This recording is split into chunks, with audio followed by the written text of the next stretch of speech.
కాంగ్రెస్లో మేము ఉండాలా, కొండా దంపతులు ఉండాలా?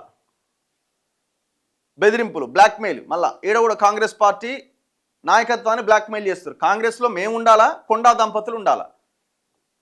మురళి వ్యాఖ్యలపై కాంగ్రెస్ కార్యకర్తల్లో ఆగ్రహం అట. ఇది పెయిడ్ ఆర్టికల్, ఇది రాయించిరు. మురళి వ్యాఖ్యలపైన కాంగ్రెస్ కార్యకర్తల్లో ఆగ్రహం. మీనాక్షి నటరాజన్కు వరంగల్ ఎమ్మెల్యేల ఫిర్యాదు. క్రమశిక్షణ తప్పితే ఎంతటి వారైనా చర్యలే. మీనాక్షి రేపు క్రమశిక్షణ కమిటీ భేటీ అవుతుందట. ఇప్పుడు ఆయన చేసిన స్టేట్మెంట్స్ సరే, ఆయన పర్సనల్గా కనుబొమ్మలు గీసుకున్నారు, అది ఇదని ఏదో 2-3 మాటలు మాట్లాడినట్టున్నారు. కానీ మరి ఆయన ఆ స్థాయిలో మాట్లాడడానికి మీరు ఎంత ఇరిటేట్ చేసి ఉండాలా?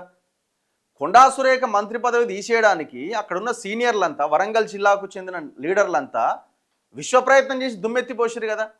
నాకున్న సమాచారం మేరకి మీనాక్షి నటరాజన్కి ఒక 4 రిపోర్ట్లు పోయినాయి. కొండా సురేఖ వాళ్ళు ఒక రిపోర్ట్ పంపించారు, మమ్మల్ని ఇట్లా చేస్తున్నారని. అంతకు ముందే ఒక 4 రిపోర్ట్లు పోయినాయి. వరంగల్కు చెందిన మహిళా మంత్రిని అక్కడున్న సీనియర్ నాయకులు ఇబ్బంది పెడుతున్నారు. ఇప్పుడు వీళ్ళంతా వెళ్ళి ఆమెను కలిసినప్పుడు ఏం చర్చ జరిగింది? ఏం లేదు చర్చ. ఆమె ఒకటే అన్నది, మీరు వచ్చిరు కదా, ఖచ్చితంగా మాట్లాడతాం.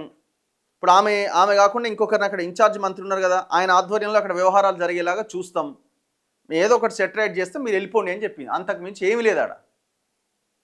ఇప్పుడు ఆ కొండా మురళి ఆ రకంగా మాట్లాడడానికి మీరు అక్కడ చేసిన ఇరిటేషన్, వాళ్ళని పెట్టిన ఎంత ఇరిటేట్ చేస్తే వాళ్ళు వచ్చి మాట్లాడి ఉంటాలో ఎమ్మెల్యే పనిచేస్తుండా? పరకాల ప్రజలను అడిగితే తెలుస్తుంది. మట్టికి 10 లక్షలు తీసుకుంటారు, మరి ఎమ్మెల్యే తీసుకుంటున్నా, మరి ఎమ్మెల్యే చుట్టూ వాళ్ళు చెప్తున్నారో తెలియదు. ఇది జరుగుతున్న వాస్తవమా కాదా?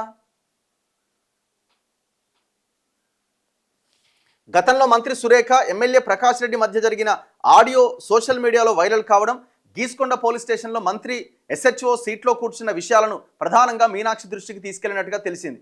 ఇవి ఇప్పుడు ఆ ఎస్హెచ్ఓ సీట్లో ఈమె కూర్చుంటే అది పెద్ద వార్త అండి, నాకు అర్థం కాదు. అది ఆనాడు ఒక చర్చ జరిగింది, అట్లా కూర్చోవద్దు కదా, కూర్చోవద్దు, అయిపోయింది. ఆమె ఏమన్నా ఎస్హెచ్ఓ జీతం తీసుకున్నదా, లేకపోతే ఎస్హెచ్ఓ చేసే పని ఆమె కూర్చొని చేసిందా?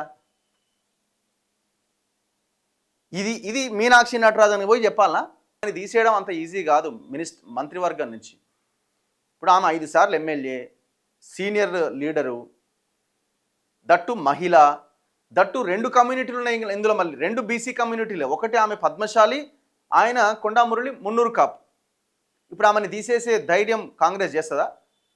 మీరేదో రకరకాల ప్రయత్నాలు చేస్తున్నారు కానీ అంత సినిమా లేదాడా. ఇంకా ఆమెకు రెవెన్యూ మినిస్ట్రీనో లేకపోతే ఇంకేదన్నా హోమో ఇంకోటో ఇచ్చుంటే ఇంకెంత దుమ్మెత్తి పోస్టర్లో. ఆమెకు అసలు ఆ ప్రాధాన్యత లేని శాఖలు ఇచ్చిన దాని మీదనే ఇంత ఏడుస్తున్నారు మీరు.